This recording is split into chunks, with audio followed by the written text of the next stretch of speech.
Chairman সাহেব 1000 সালিশ আছে। রাইতে জ্বালায় বই আর দিনও জ্বালাস তোরা, আজকে সালিশ কি নিয়া? মাতবর সাহেব আজকে আবার সালিশ কি নিয়া? চেয়ারম্যান সাহেব এই বাতিজা বিয়ে করতে পাড়াই গেছে আইছে। কিরে ভাড়া আজ আবার চাইছু কি লিগা? তো ওরা জিগান কিলিয়া সাইজি যায় বিয়ে করতে আরে জিগান আপনার বাড়ি বেটারে জিগান কিলিয়া বেশি আইছি। কিরে বাতিজা চাইছে কি লিগা? আমি নতুন বিয়া করছি, বাসর ঘর করতে লইছি, আমার ভাড়া সাহাইছে। কিরে ভাড়া চাইছু কি লিগা?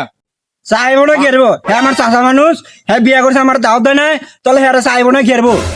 বাতিজা ঠিক হইতে আছে, তুই দাওয়াতস নেই গেলিগা, চাই মনে কি আরবো।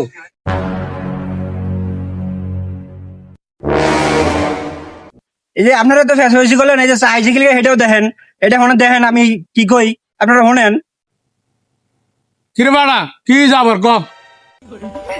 তাই অনেক বক্সালা দেখছেন আমার কানে কানে কি কয়ে গেল, ওই বক্সালার বক্সানছে অনেক কয় বক্সের ভিতরে ডিজে আলিঙ্গিরি করলো গেলি এই আলিঙ্গিরি টিয়া দিব আমার এই যে কাকাইকে আমরা ঠিক করে যখন। চেয়ারম্যান সাহেব আমার তো বক্স আনলো, বক্সের টেয়াটা কি হলো না, ওরা তো টেয়াটা দিল না। কিরে বাতিজা তো বাক্সটা দোষ নাকি লিগা? বক্স আনছি আমি, আমার নাম কইব, ডিজে আলুঙ্গের কথা কইব কি? আমি বক্সের টেয়া দিব না, যা। সাহেব তো এটা একটা সমাধান আপনি দিয়ে দেন। এ বাতিজা এমি আয়। বাহ, বাতিজা তুই বক্সলা বক্সটা আছে নাকি লিগা? আমি বক্সের টেয়া দিব না। আমার ডাক দেন না, এই বিচার করেন, আমি এই বিচার মানি না।